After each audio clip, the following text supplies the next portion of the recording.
Book 10. The Book of the Double Twilight. Canto 4. The Dream Twilight of the Earthly Real. And Savitri looked on death and answered not. Almost it seemed as if in his symbol shape the world's darkness had consented to heaven light, and God needed no more the inconscient screen. A mighty transformation came on her. A halo of the indwelling deity, the immortal's lustre that had lit her face and tented its radiance in her body's house, overflowing, made the air a luminous sea. In a flaming moment of apocalypse, the incarnation thrust aside its veil.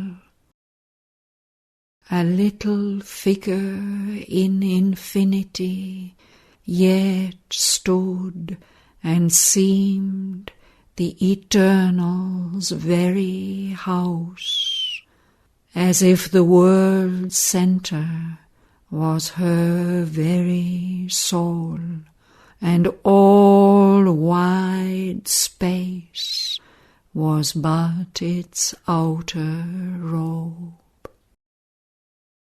A curve of the calm odour of far heaven, descending into earth's humility, her forehead span vaulted the omniscient's gaze. Her eyes were two stars that watched the universe. The power that from her being's summit reigned, the presence chambered in lotus secrecy, came down and held the centre in her brow, where the mind's Lord in his control room sits. There, throned on concentration's native seat, he opens that third mysterious eye in man, the unseen's eye that looks at the unseen, when light with a golden ecstasy fills his brain, and the Eternal's wisdom drives his choice, and eternal will seizes the mortal's will. It stirred in the lotus of her throat of song, and in her speech throbbed the immortal word. Her life sounded with the steps of the world soul, moving in harmony with the cosmic thought. As glides God's Son into the mystic cave, where hides his light from the pursuing gods, it glided into the lotus of her heart, and woke in it the force that alters fate. It poured into her navel's lotus depth, lodged in the little life-nature's narrow home. On the body's longings grew heaven rapture's flower, and made desire a pure celestial flame, broke into the cave where coiled world energy sleeps, and smote the 1,000-hooded serpent force that blazing towered and clasped the world's self above, joined matter's dumbness to the spirit's hush, and filled earth's acts with the spirit's silent power. Thus changed, she waited for the word to speak. Eternity looked into the eyes of death, and darkness saw God's living reality. Then a voice was heard that seemed the stillness self, or the low, calm utterance of infinity when it speaks to the silence in the heart of sleep. I hail thee, almighty and victorious death, thou grandiose darkness of the infinite.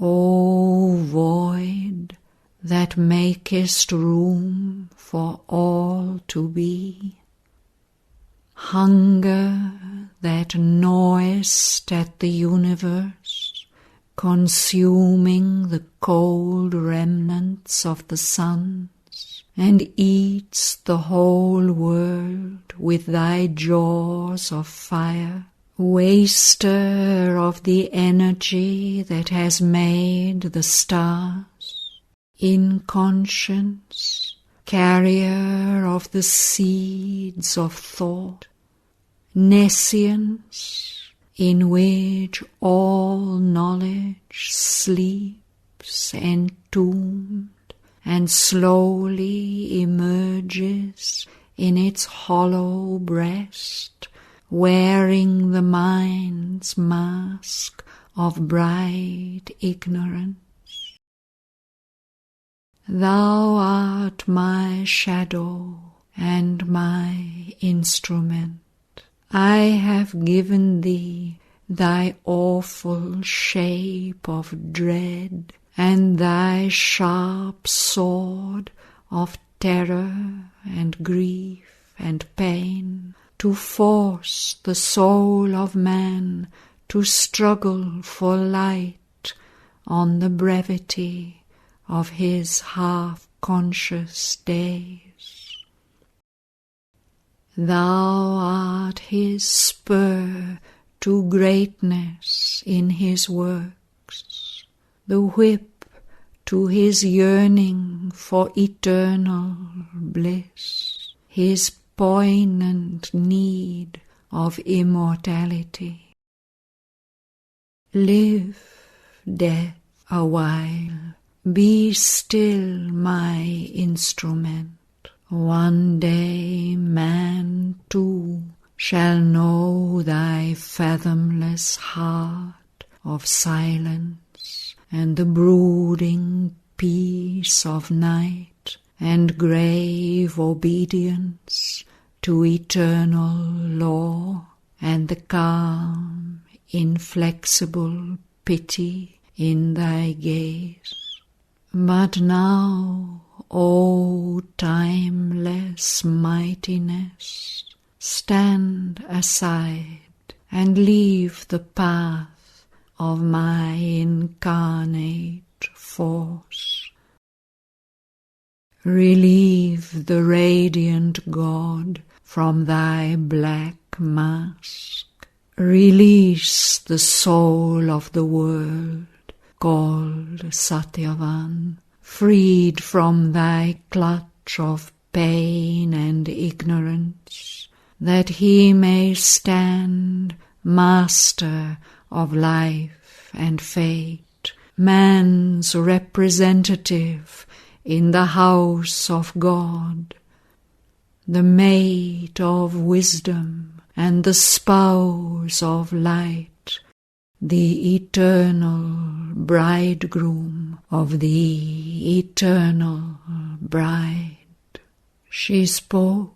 Death, unconvinced, resisted still, although he knew, refusing still to know, although he saw, refusing still to see. Unshakable he stood, claiming his right.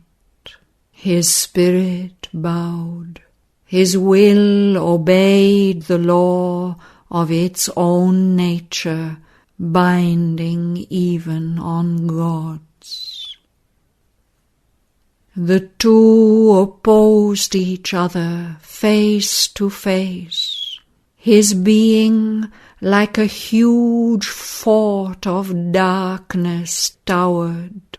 Around it her light grew an ocean siege. A while the shade survived, defying heaven, assailing in front, oppressing from above, a concrete mass of conscious power. He bore the tyranny of her divine desire. A pressure of intolerable force weighed on his unbowed head and stubborn breast. Light, like a burning tongue, licked up his thoughts. Light was a luminous torture in his heart. Light coursed, a splendid agony through his nerves. His darkness muttered, perishing in her blaze. Her mastering word commanded every limb and left no room for his enormous will that seemed pushed out into some helpless space and could no more re-enter, but left him void. He called to night, but she fell shuddering back. He called to hell, but sullenly it retired. He turned to the inconscient for support, from which he was born, his vast sustaining self. It drew him back towards boundless vacancy, as if by himself to swallow up himself. He called to his strength, but it refused his call. His body was eaten by light, his spirit devoured.